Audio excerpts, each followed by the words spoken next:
Yo, what's going on guys, HyperX here and welcome back to another Destiny video. It is Friday, it's Xur Day, which of course means I'm here to tell you guys where you can find him, which is in the Reef today, as you can see, in his normal location.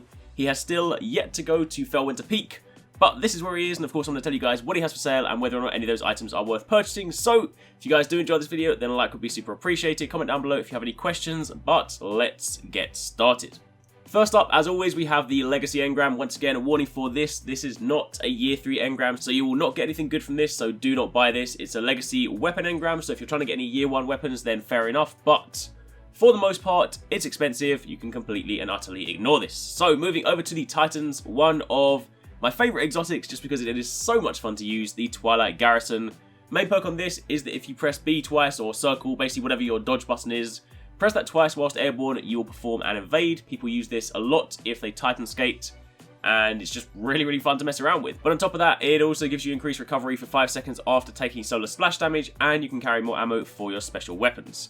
If you're a Titan and you don't have this, I do highly recommend picking this up, but this one has a stat roll, a discipline strength stat roll, 86, 76 when maxed respectively.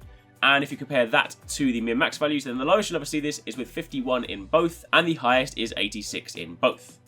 Then moving over to the Hunters, the FR0ST-EE5, or the Frosties boots as we like to call them. The main perk on this is that while sprinting, you gain a tighter turn radius and faster grenade and melee regeneration. On top of that, it also increases the amount of sidearm ammunition you can carry, and you get increased agility for 5 seconds after a void double kill. This is actually pretty good. I've seen a fair few people using this one at the moment. It does have its uses in PvP. Some people have said that the turn radius is a little bit too tight to the point where it's a little bit disorienting, but once you're used to it, it is actually pretty nice. Now, this one has an intellect discipline roll of 70, 78 when maxed respectively, and if you compare that to the min-max values, then the lowest you'll ever see this is with 47 in both, and the highest is 79 in both. And then after that, moving over to the Warlocks, you have the Apotheosis Veil. Main perk on this is that you get immediate health, melee, and grenade regeneration on activating your super. You also gain bonus super energy on grenade kills, and you get to replenish your health when you pick up an Orb of Light. This one has a flat intellect roll of 100 when maxed, and if you compare that to the min-max values, then the lowest you'll ever see this is with 39, and the highest is 106. So moving on from there to your weapon, Monte Carlo. This is of course an auto rifle.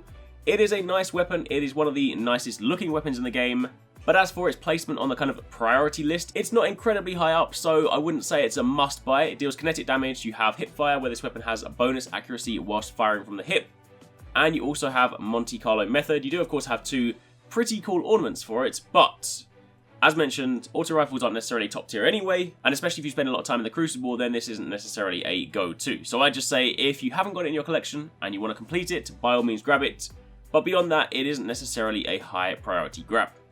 After that, moving down to your ornaments, this week you have Prototype, which is the other ornament for Truth, the kind of non-gold one. And you also have the Wolves Remember, which is an ornament for the Young Wolf's Howl, which is the new exotic sword. After that, for your curios, you have a Plasma Drive, Emerald Coil, Heavy Armor Synth, 3 of Coins, and Glass Needles, and of course, as always, 1 Mote of Light for 2 Strange Coins. And that's it. That is your Xur this week. That is everything you need to know. That is where you can find him, what he has for sale, and all that good stuff. So, hopefully you guys enjoyed the video. Again, if you did, then a like would be super appreciated. Comment down below if you have any questions.